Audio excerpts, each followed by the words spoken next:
Pansamantalang ipinatigil ng Court of Appeals ang paglilitis sa Ruby Rose Baramera murder case. Ito ay matapos katigan ni Associate Justice Agnes Reyes Carpio ng 11th Division ang petisyon ni Manuel Jimenez Jr., isa sa mga akusado sa kaso, para mag-inhibit si Malabon RTC Branch 170 Presiding Judge Zaldi Docena dahil sa di umano'y grave abuse of discretion. Bukod kay Jimenez Jr., akusado rin ang kanyang anak na si Manuel Jimenez III na asawa ng biktimang si Ruby Rose, ang fishing magnate na si Lopez Jimenez, Eric Fernandez, Leonard Spike Descalzo at Roberto Ponce.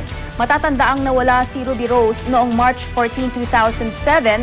Na-recover lang ng mga otoridad ang labi ni Ruby Rose sa nabota sa loob ng isang drum na puno ng simento makalipas ang 2 taon. Makaraang ituro ni Manuel Montero na siyang tumatayong testigo sa ngayon. Inginuso rin ni Montero ang iba pang di umano'y kasama niya sa pagpatay.